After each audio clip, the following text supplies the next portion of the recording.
तो हेलो दोस्तों, आप सभी का स्वागत है आपके अपने YouTube चैनल SKM स्काई में। खजुराहो भारत का मशहूर पर्यटन स्थल है। यह मध्य प्रदेश के छतरपुर जिले में स्थित प्राचीन मंदिर है। दुनिया भर के पर्यटक के बीच यह मंदिर मूर्तियों के लिए जाना जाता है।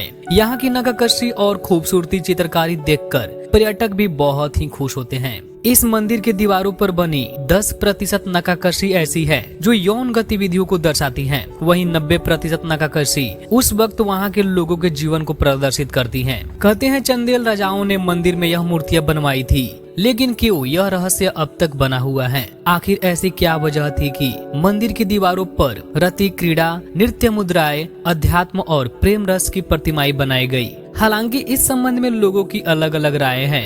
इस मंदिर की भव्यता, सुंदरता और प्राचीनता के कारण इसे विश्व धरोहर में शामिल किया गया है। इस मंदिर में बनी कामुक मूर्तियों का कई बार विरोध हुआ है। इस मंदिर में कई मैथुनी मूर्तियां लगाई गई हैं, जिन्हें देखने के बाद लोगों के मन में कई सवाल आते हैं, जैसे कि मंदिर जैसी जगह पर इन मूर्तियों को बनाने का मकसद क्या था। मूर्तियां बनाते वक्त धर्म गुरुओं ने इसका विरोध क्यों नहीं किया। क्या इस मंदिर का काम सूत्र से कोई संबंध है। खजुराहो में कामुक मूर्तियां लगाने का भी एक राज है जो आज तक किसी को समझ में नहीं आया। मंदिर की मूर्तियों में अष्ट मैथुन सजीव चित्रण दिखाई देता है। 22 मंदिरों में से एक कंदारिया महादेव का मंदिर काम शिक्षा के लिए काफी मशहूर है। इस मंदिर का निर्माण राजा विद्याधर ने मोहम्मद गजनवी को दूसरी बार परास्त करने के बाद 1065 ईस्वी के आसपास करवाया था। बाहर दीवारों पर नीर किन्नर, देवी देवता और प्रेम युगल आदि सुंदर चित्र उकेरे गए हैं। बीच की दीवारों पर आपको कुछ अनोखे मैथुन दृश्य देखने को मिलेंगे।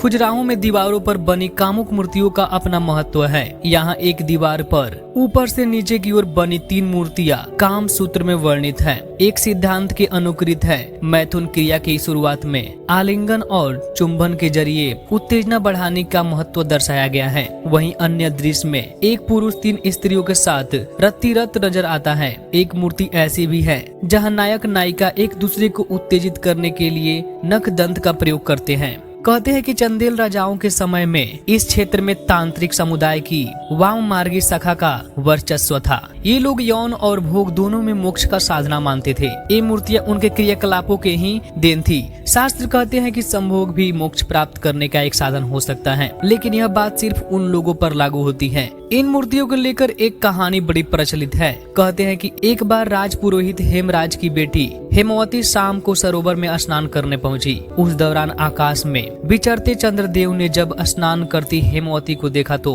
उनका मन विचलित होने लगा। उसी पल वे सुंदर हेमवती के सामने प्रकट हुए और उससे प्रणय निवेदन किया। कहते हैं कि उनसे जिस पुत्र ने जन्म लिया, बड़े होकर उसी ने चंदेल वंश की स्थापना की। समाज की डर से हेमवती ने करुणावती नदी के तट पर पाला पोसा और उसका नाम चंद्रवर्मन रख दिया। बड़ा होकर चंद्रवर्मन एक प्रभावशाली राजा बना। एक बार उसकी माता हेमवती ने उसे सपने में दर्शन देकर ऐसे मंदिरों का निर्माण के लिए कहा जिससे समाज यह समझ सके कि कामेच्छा भी जीवन का एक जरूरी अंग है और इस इच्छा को पूर्ण करने वाला इंसान कभी भी खुद को दोषी न माने। चंद्रवर्मन ने अपनी मां का कहा माना और ऐसे मंदिरों को बनवाने के लिए उन्होंने खजुराहो को चुना। इसे अपनी राजधानी बनाकर उसने यहाँ 45 वेदियों का एक विशाल यज्ञ भी करवाया। बाद में इन्हीं वेदियों की जगह पर 85 मंदिर बनवाए थे, लेकिन आज 85 में से 22 मंदिर ही बचे हैं। उम्मीद है कि दोस्तों आप लोगों को खजुराहो के मंदिर का पूरा रहस्य मालूम चल गया होगा। अगर यह वीडियो पसंद आया हो तो वीडियो को शेयर जरूर करें और ऐसे ही वीडियो देखने के लिए SKM स्काई चैनल को सब्सक्राइब जरूर करें।